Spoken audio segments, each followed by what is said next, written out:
We ended the last video seeing that Thomas Aquinas does consider that a demonstration of God's existence is possible.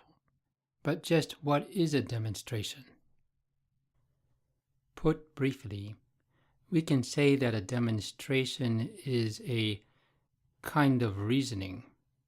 Aristotle and Thomas Aquinas recognize different types of reasoning, but here we will focus on one specific type of reasoning called demonstration. A demonstration is a kind of reasoning that begins with principles or truths that we already know. And from these truths, we arrive at a conclusion or a knowledge of a truth that we did not know before. What is specific about demonstration is that the conclusion entails knowledge that is necessary. Necessary meaning that it cannot be otherwise, and knowledge that is certain, that is, knowledge without fear that its contrary might be true.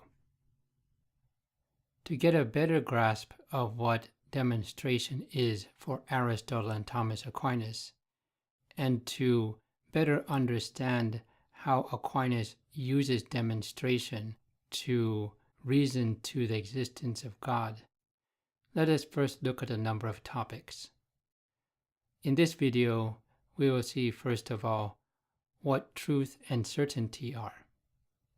Then we will examine the different ways by which the intellect assents to truth.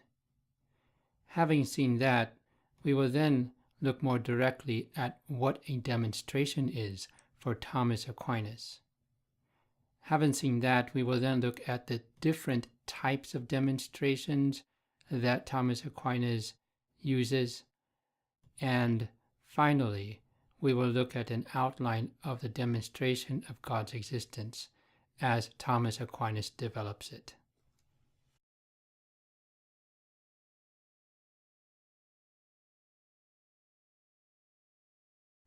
First, let us examine truth and falsehood. We saw in the previous lesson that with our intellects we can form concepts and grasp the essences of things. In addition to this, we can make judgments and reason about things. This is where we can find truth. A judgment is true if it conforms with reality, and false if it does not. Here we can recall the well-known description of truth as adequatio re et intellectus, the adequation or conformity of intellect and thing. Here we say that judgment is true if it conforms with reality. If, on the other hand, our judgment does not conform to reality, for example, if I judge that this is a dog, while in reality it is a cat, we say that our judgment does not conform to the thing, and therefore our judgment is false.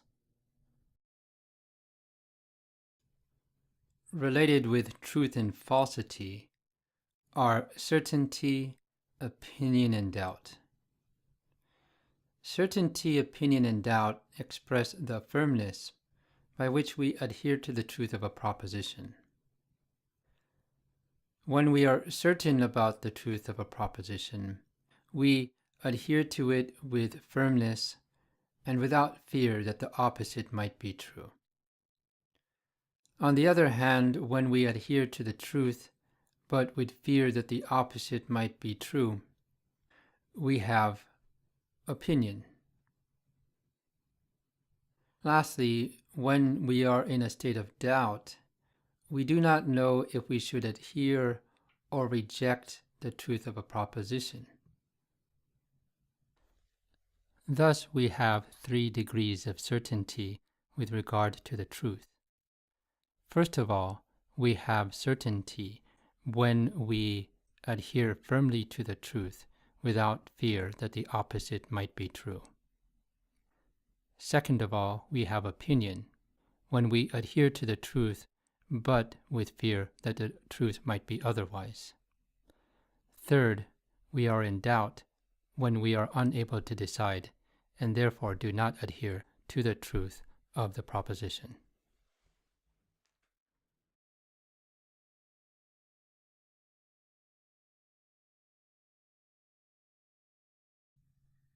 Our intellects come to assent to the truth of a proposition in various ways.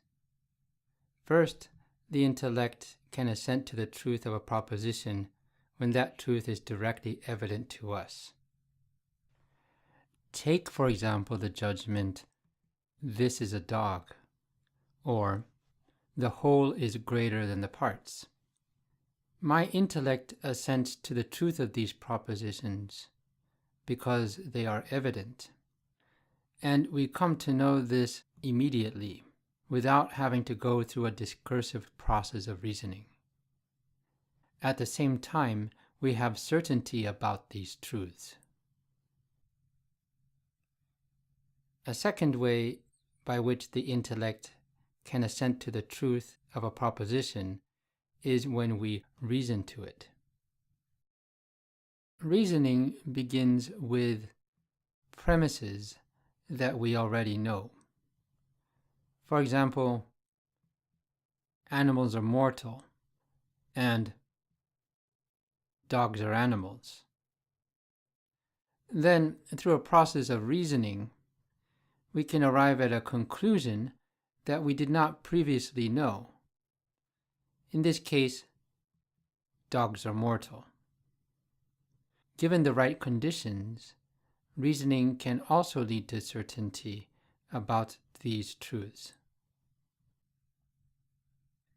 Third, the intellect can also assent to the truth of a proposition through faith.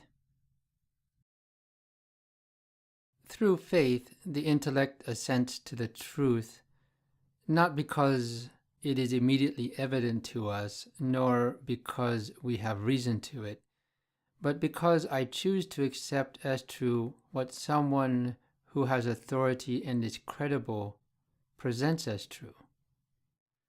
For example, a scientist might have direct knowledge of a certain field of study, and she will also have knowledge of the causes of the subject matter through scientific reasoning. Here, a non-scientist might also come to know what she knows, not because he has reasoned to it himself, but because he has faith in what she tells him about it. In this type of knowledge, the degree of certainty depends on the credibility of the authority who is presenting the truth.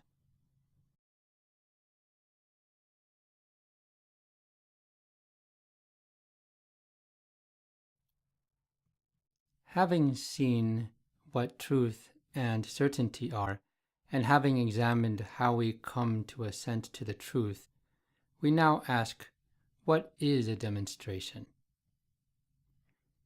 Keeping what we have learned in mind, we can say that a demonstration is a type of reasoning that starts with principles that are known to us, and through a process of reasoning, concludes in knowledge that we did not have before. In addition to this, demonstration begins with certain knowledge that is necessary, meaning that it cannot be otherwise, and concludes with a truth that is also certain and necessary.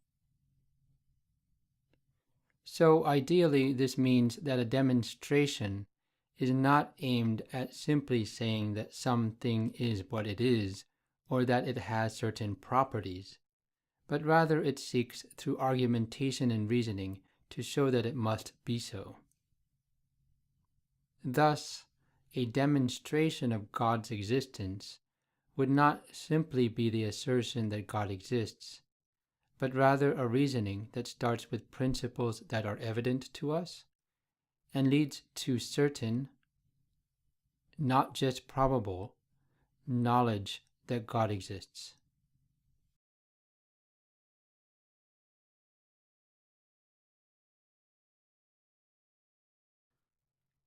Aquinas identifies two types of demonstration that he calls demonstration propter quid and demonstration quia, which will be the type of demonstration he will use to demonstrate that God is. A demonstration propter quid begins with knowledge of a cause and concludes with an effect. This is the prototypical type of reasoning that leads to scientific knowledge, a reasoned knowledge of something that shows why. As an example, a scientist might know that a certain molecule relieves pain. She knows what causes pain relief and why it relieves pain. And because she knows this, she can design a drug that relieves pain. A demonstration quia, on the other hand, reasons from known effects to a cause that is initially unknown. It does not begin with direct knowledge of the cause. Instead, it begins with things that are better known to us. Then, as it understands that these beings are effects of a cause, it seeks to know the cause. For example, a scientist might notice that aspirin, Tylenol, and ibuprofen reduce pain. She might then reason that there is something common in all these things that cause this effect, even though she might not know exactly what it is or why it causes that effect. Notice that this type of demonstration concludes in knowing that a cause exists, but does not give an explanation of what this cause is.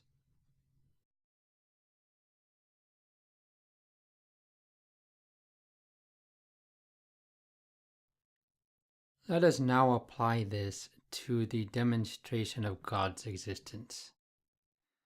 First, recall that in this life, our knowledge of things begins with the senses. From the senses, our intellects illuminate and abstract universal ideas by which we know the essences of material beings. Thus, what we have direct knowledge of are material beings and their essences. It follows from this that we do not have direct knowledge of immaterial beings which cannot be sensed, and therefore do not have immediate knowledge of God. Since we do not have immediate or direct knowledge of what God is, and since a demonstration propter quid begins with knowledge of a cause, it is clear that we cannot use a demonstration propter quid to demonstrate that God is. Instead, any demonstration of God's existence has to start with what is evident to us. As we have seen, these are material beings. From knowledge of material beings, and insofar as these are effects of God, we should be able to develop a demonstration quia that God exists. Note, however, that while a demonstration quia will give us knowledge that God exists, it will nevertheless give us only a very limited knowledge of God. This is because the demonstration begins with material beings, which are God's effects. While this is sufficient to begin a demonstration of God's existence, these effects so imperfectly reflect God that they are absolutely inadequate for knowing what God is. Aquinas puts it this way: sensible things, from which the human reason takes the origin of its knowledge, retain within themselves some sort of trace of a likeness of God.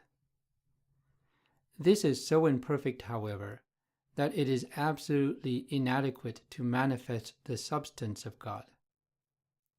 For effects bear within themselves, in their own way, the likeness of their causes, since an agent produces its like.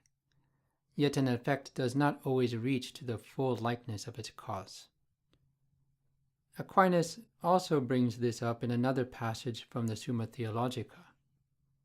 The perfect cognition of a cause cannot be had through effects that are not proportionate to the cause.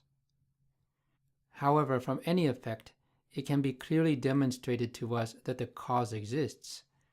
And so from God's effects it can be demonstrated that there is a God, even though we cannot, through those causes, know Him perfectly with respect to His essence. The outline of Aquinas' demonstration qui of God's existence is thus clear, and can be seen in the following passage from the Summa Contra Gentiles. According to its manner of knowing in the present life, the intellect depends on the sense for the origin of knowledge. And so, those things that do not fall under the senses cannot be grasped by the human intellect except insofar as the knowledge of them is gathered from sensible things.